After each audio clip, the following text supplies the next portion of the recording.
Next up for Jackson State University is Alabama State. Okay. As you know, Jackson State is coming into this game with a record of 4-2. Okay. Alabama State is coming into the game with an overall record of 2-3. Okay. They are 1-2 inside of the SWAC. Okay. They have wins over Southern by a score of 14-10. And they just won recently against Bethune Cookman by a score of 19-14. Okay. Their losses came to Miles, that one by a score of 21-17.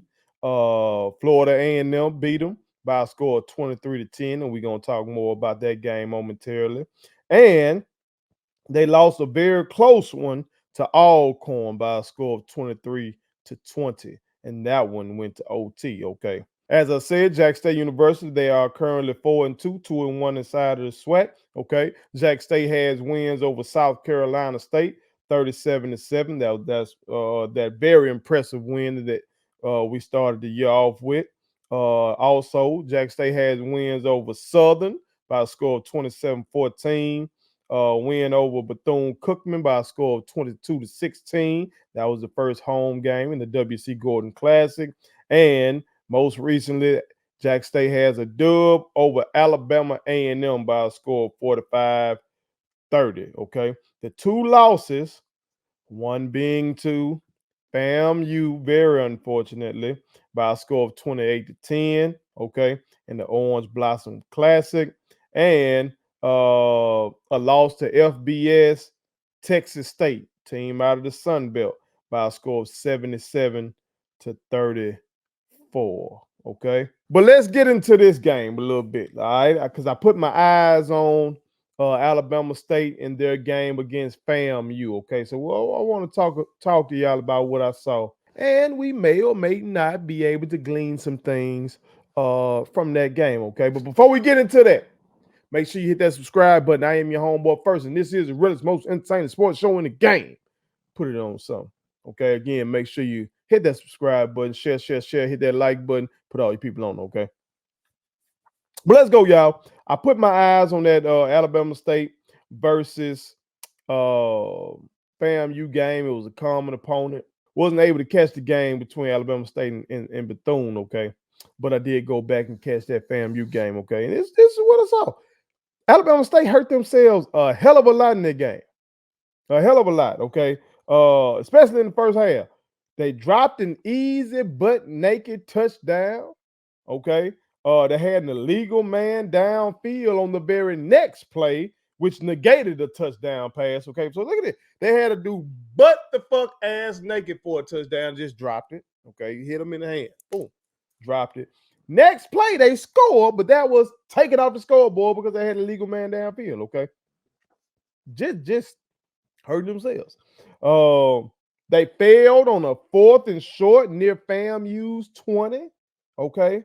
So like these are points we talking about. And they ended up losing the game by a score of 20. I want to say it was 23-10. Okay. 23-10. Look at the amount of points I just talked about. They got taken off the board. That's possibly 14 points taken off the board on those two possessions. Okay. That's your ball game right there. That's your ball game right there. But it didn't stop there. It didn't stop there. Okay. Now I found this interesting that at halftime, the score was 14-3. Okay. Again, that score is a little misleading because they did drive the ball successfully, but had those misfortunes that I talked about. But they had negative 18 rushing yards in the first half. Negative 18 on the ground in the first half. All right. But they had 151 through the air. All right. And to compare, Florida A&M had 37 yards rushing in the first half and 168 yards through the air. All right. FAMU had 20 minutes of possession. 20 minutes. 20 minutes, 17 seconds of possession in that first half versus Alabama State. To Alabama State, 9 minutes and 43 seconds. Okay. So it seemed like FAMU, you would think they would have been busting these boys' ass, pause, like a motherfucker. Like it would have been like 35-3. But no, if you watch the game, it wasn't like that.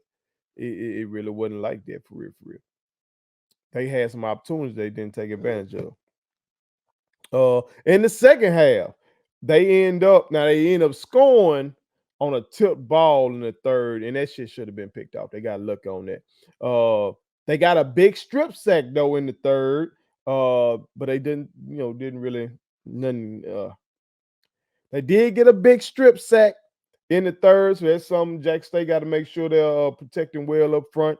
Okay, and JB got to watch his, have some pocket presence. You know what I'm talking about, and make sure you hold on that goddamn ball.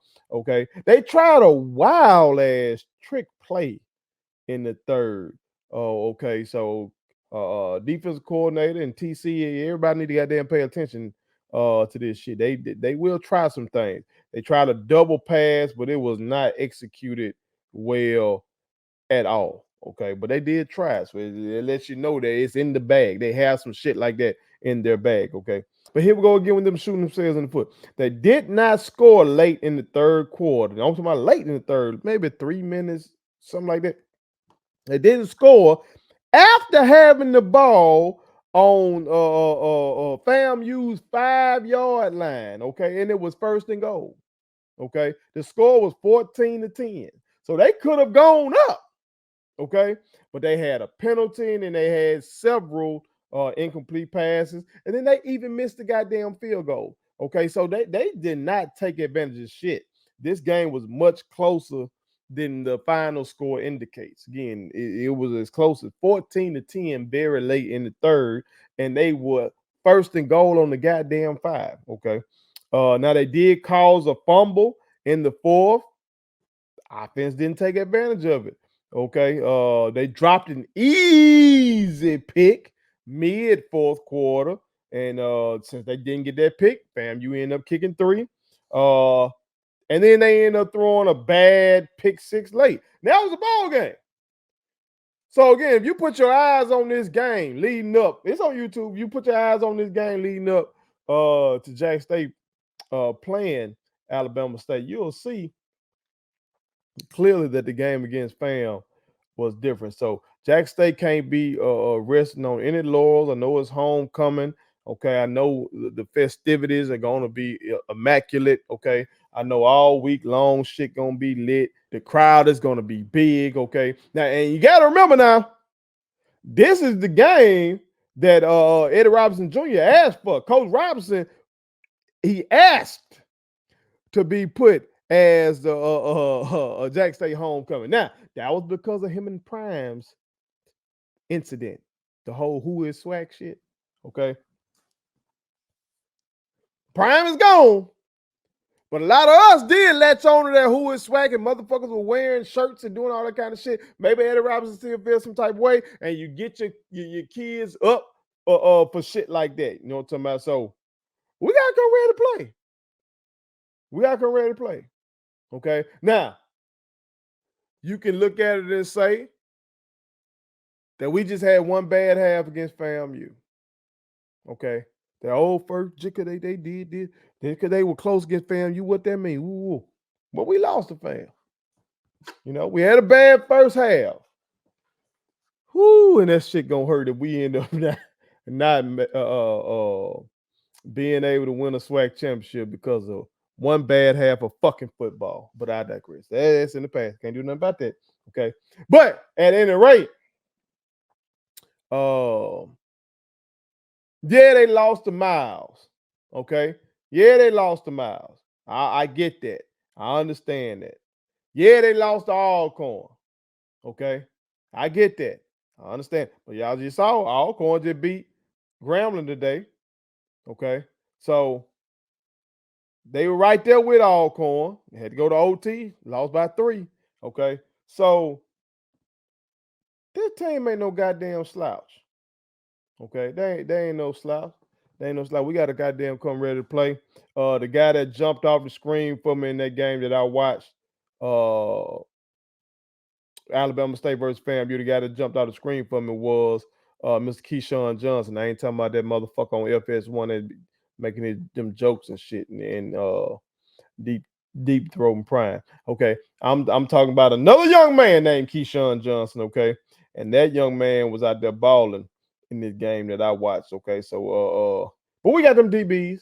All right. We should be able to compete with the young king, but he is somebody that I saw from that particular game that's somebody to watch. At any rate, it is homecoming week, so I'm saying to all the young kings and queens out there, y'all be safe, y'all be smart, okay? Make sure you get your schoolwork done. You know what I'm talking about? Make smart sexual decisions. Don't do permanent things with temporary people. You know what I'm talking about? And to all the OGs that will be traveling into Jacktown, make sure you be safe.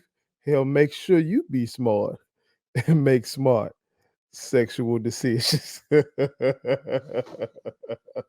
Gotta say that to the OGs too, goddamn it. Gotta say that. I've been listening to a lot of blues this year, okay? A lot of Marvin Cease. Now I know y'all OG. Well, Marvin C got a song called Motel Lover. Okay. Don't goddamn get caught in one of these goddamn motels around here in Jackson. Some of y'all know about that Northside Drive area. Some of y'all know about that. The Star Motel and the Rainbow. Y'all know something about that. Because I do too. But chime in, y'all. Let me know what y'all think gonna go down when Jackson State meets Alabama State. All right, put it on some. Please subscribe to my daddy's YouTube channel because the more subscribers he gets, the more attractive he looks to sponsors. The more attractive he looks to sponsors, the more money he can make. And the more money he can make, the more money he can spend on me.